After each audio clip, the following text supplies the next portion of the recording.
Hello viewers, இன்னைக்கு நம்ம பார்க்க போறது ஒன் பீஸ் எபிசோட் 409 பார்ட் 2.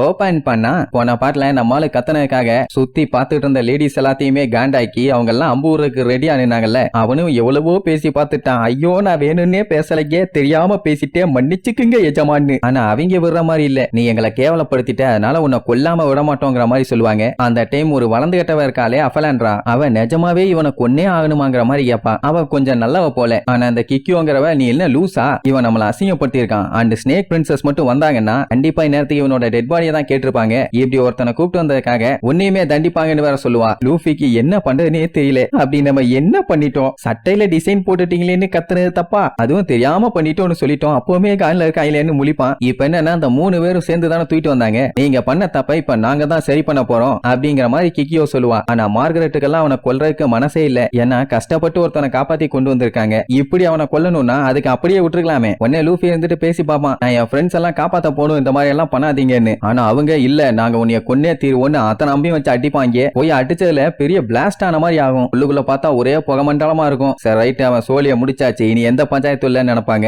அவ்வளவு சீக்கிரத்துல காலி ஆகிற ஆளா நம்மாலு ஒக்கா ரூஃப ஒட்டச்சுக்கிட்டு சும்மா பாஞ்சி வருவான். உடனே அந்த குட்டி பொண்ணு தான் அவன் எஸ்கேப் ஆறான், அவனை விடாதீங்கன்னு சொல்லி கத்துவா. நம்மாலு ரூஃப் மேல வேகமா ஓடுவான், அவனை வெட்டிட்டு கீழே வேகமா வருவாங்க. இப்படியே வெட்டிட்டே இருந்தா வெட்டிட்டே தான் போகணும். அதனால ஓட ஓட அம்ப வச்சு பயங்கரமா அட்டாக் பண்ணுவாங்க. அதுவும் அம்பெல்லாம் ஒண்ணு வராது, ஏதோ பைப்புல தண்ணி வர மாதிரி வரும். லூஃபிய மிரண்டுவான், என்னடா ஏரோஸ இந்த அளவுக்கு ஸ்ட்ராங்கா அடிக்கிறாங்களேன்னு. அவனும் முடிஞ்ச அளவுக்கு வேகமா தப்பிச்சு போவான். பட் இருந்தாலுமே கால்ல நிறைய அம்பு வந்து அடிக்கும். அதுக்கப்புறம் ஏகப்பட்ட குரங்கு சேட்டையெல்லாம் பண்ணி ஜம்ப் பண்ணி ஓடுவானா. அந்த கிக்கியோக்கு தெரிஞ்சு போச்சு, இவன் நம்ம நினைச்சதை விட கொஞ்சம் டேஞ்சரான ஆளா தான் இருக்கான்னு. அஃபலாண்ட்ரா கிட்ட சொல்லி அவனை புடிய சொல்லுவா. உடனே ஓடிட்டு இருக்க நம்மளுக்கு குறுக்கால வந்து, இந்த மாதிரி நான் பண்ணதுக்கு மன்னிச்சிரு, உன்னை நான் காப்பாத்தணும், ஆனா எனக்கு வேற வழி இல்லன்னு சொல்லிட்டு கைய வச்சு ஓங்கி ஒரே அடி. பையன் அப்படியே பவுன்ஸ் ஆகி போவான். அப்ப கூட நம்ம பையன் சேட்டை அடங்கல. பவுன்ஸ் ஆகி போயிட்டு இருக்கும் போது உட்கார்ந்து யோசிச்சுட்டு இருப்பான், ஆமா இப்ப நம்ம என்ன பண்றது, இவங்க வேற இப்படி போட்டு தொல்லை பண்றாங்களேன்னு. இப்ப என்னன்னா எந்த சைடு தப்பிச்சு வந்தானோ அதுக்கு ஆப்போசிட் சைடுல அப்படியே பவுன்ஸ் ஆகி போயிட்டு இருக்கான். மறுபடியும் அவனை வெட்டிட்டு பின்னாடியே ஓடுவாங்க. இந்த ஃபன்னு பல மணி நேரங்கள் நடந்துகிட்டே இருக்குமா. பையன் என்ன பண்ணுவான், அவங்க கிட்ட சிக்க கூடாதுன்னு சொல்லி ஒளிஞ்சு ஓடிட்டு இருப்பான். அப்படி ஓடிட்டு இருக்கும் போது ஒரு கடையில கடைசியா ஒரே ஒரு மீட்டு தான் இருக்கு, யாருக்காச்சும் வேணுமா வாங்கிக்குங்கன்னு கூவி வித்துட்டு இருப்பான். லூஃபி வரும்போது அப்படியெல்லாம் சொல்லலாமா, டாப்னு அதை எடுத்துக்கிட்டு குடுன்னு அங்க இருந்து ஓட ஆரம்பிச்சிருவான். மீட்டு கிடைச்சதுல பயலுக்கு என்ன ஒரு ஆனந்தம். அப்படியே ஜாலியா எஸ்கேப் ஆகி ஓடிட்டு இருப்பானா. முன்னாடியாச்சும் ஒரே ஒரு கூட்டம் மட்டும் தான் துரத்துனாங்க. ஆனா இப்போ எனிமி தப்பிச்சு ஓடுறான், அவனை விடாதீங்கன்னு சொல்லி மொத்த வில்லேஜையுமே அலாட் பண்ணிடுவாங்க. இதனால யாருக்கு பஞ்சாயத்து நினைக்கிறீங்க, யாருக்கும் இல்ல. நம்ம பையன் போற வழியில இருக்க சாப்பாடு எல்லாத்தையும் ஆட்டைய போட்டு தின்னுகிட்டே போவான். அவங்க காண்டாயி கத்திட்டு இருப்பாங்க, என் கடையில இருக்க சாப்பாடு அவன் திருடிட்டான்னு. அதுக்கப்புறம் என்ன, அவனை விடுவாங்களா, கொல்லாம விட மாட்டோம் அப்படின்னு மொத்த வில்லேஜுமே அவனை வெறி கொண்டு வேட்டிட்டு இருக்கும். ஆஹா ஊரு ஒண்ணு கூடிட்டாங்க, நான் என்னடா தப்பு பண்ணேன், இப்படி ஓட விட்டு அடிக்கிறாங்களேன்னு புலம்பிக்கிட்டே ஓடுவான். அப்ப அந்த அஃபலாண்டா ஸ்வீட் பியாவை அப்படியே சுத்தி விடுவாளா. அவளே கெடாமாடு சைஸ் பாஞ்சி வருவா. லூஃபி பார்த்து பீதியில இருப்பா, டப்புன்னு கத்தி எடுத்துருவா. ஆனா ஜஸ்ட் மிஸ், ஒரு நூல்ல எஸ்கேப் ஆனதுனால அவ பிச்சுக்கிட்டு போயிருவா. என்ன ஏர்ல பறந்து போனதுனால அவளால பிரேக் போட முடியல. நேரா அங்க இருக்க பில்டிங்ல போய் இடிச்சு ஆளு மட்டை. அதை பார்த்து நின்னுட்டு இருந்த உடனே அத்தனை பேருமே ரவுண்டு கட்டிட்டாங்க. இனிமே டோனால எல்லாம் தப்பிக்க முடியாது, எங்க கிட்ட தொக்கா மாட்டிட்டேன்னு சொல்லி கத்திய வச்சு மாத்தி அட்டாக் பண்ணுவாங்களா. அப்பதான் லூஃபி யோசிச்சு பாப்பான், அட ஆமா இல்ல, என்கிட்ட தான் விவரு கார்டு இருக்குல்ல,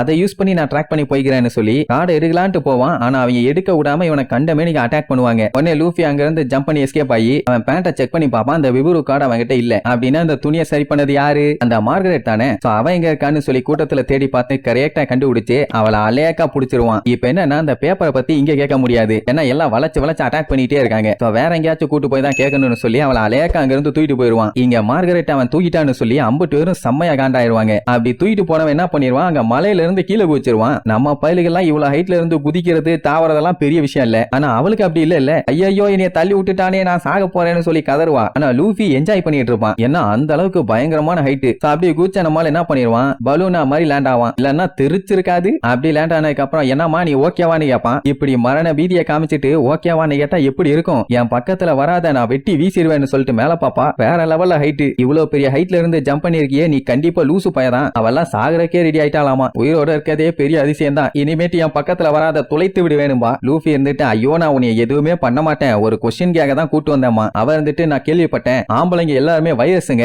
ஏன்னா சடனா அவங்க எல்லாத்துக்குமே ஃபேட் போட்டுருமாமா. ஆனா என்கிட்ட தான் அந்த மாதிரி எந்த வைரஸுமே இல்லையே, அதெல்லாம் சொன்னா ரொம்ப ரொம்ப கஷ்டம், அதுக்காக எல்லாருமே சடனா குண்டாயிருவாங்கன்னு சொல்லாதீங்க, அதெல்லாம் ரொம்ப ரொம்ப தப்பு. இப்ப அதெல்லாம் விடுங்க, என்னோட பேக்கெட்ல ஒரு பேப்பர் ஒண்ணு இருந்துச்சு, அதை பாத்தீங்களான்னு கேட்பான். அதுவும் ரொம்ப முக்கியமான பேப்பருமானா அது அவகிட்ட தான் இருந்திருக்கும். பட் அவ கையை பிடிச்சுக்கிட்டு ஐயோ இதுதான் இதே பேப்பர் தான், இது மட்டும் இல்ல நான் என்ன ஆயிருப்பேன்னு எனக்கே தெரியல, ரொம்ப ரொம்ப தேங்க்ஸ்னு கையை பிடிச்சிட்டு விடவே மாட்டான். அவளும் அவன் கையை இழுத்து பாப்பா ரப்பர் மாதிரி வந்துருமா, உடனே தட்டி விட்டுட்டு அங்க இருந்து போயிருவா. உடனே லூஃபிக்கு செம ஹாப்பி. அவ உடனே கத்தியை காமிச்சு அந்த பேப்பர்ல ஏதோ ஒன்னு எழுதி இருந்துச்சு, அது என்னன்னு கேப்பா. இந்தாங்க அதை நீங்களே பாருங்கன்னு நீட்டுவானா. அந்த பேப்பர் அப்படியே மூவ் ஆகும். அவளுக்கே ஷாக்கா இருக்கும், என்ன இந்த பேப்பர்லாம் மூவ் ஆகுதுன்னு. அது ஒரு பெரிய கதைமான அவளை உட்கார வச்சு எல்லா கதையும் ஒண்ணா சொல்லுவான். கடைசியா என் ஃப்ரெண்ட்ஸ் எல்லாருமே கண்ட மேனிக்கு ஒவ்வொரு டைரக்ஷன்ல பறந்து போயிட்டாங்க, ஆனா நல்ல வேலை என்கிட்ட இந்த பேப்பர் இருந்துச்சு, இதை வச்சு மட்டும் தான் எங்களால ஒண்ணு சேர முடியும், இதை பத்திரமா பாத்துக்கிட்டதுக்கு ரொம்ப ரொம்ப தேங்க்ஸ், உங்களுக்கு நான் ஏதாச்சும் பண்ணணுமான்னு சொல்லி கேட்பான். உடனே அவளுக்கு சந்தோஷம் தாங்க முடியாம அப்படின்னா உங்களோட ஃபேமிலி ஜுவல் எனக்கு குடுன்னு சொல்லி கேட்பா. அதான் நம்ம பையில அடைச்சு வச்சிருந்தாங்களே அப்ப நடந்த காமெடி இது, ஆனா இது வேண்டாம் அப்படி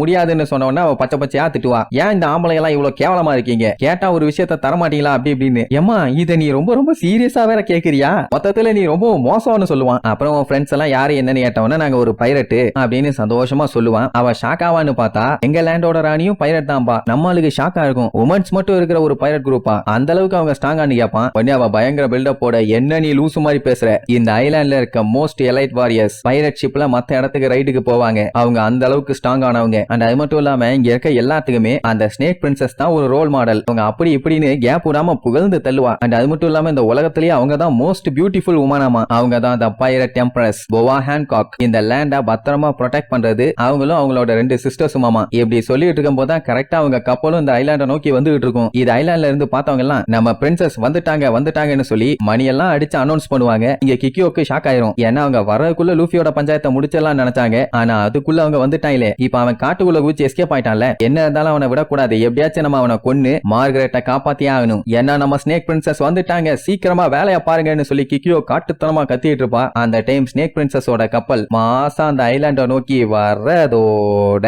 இந்த எபிசோடுக்கு எண்டு கார்டு போட்டு முடிக்கிறாங்க.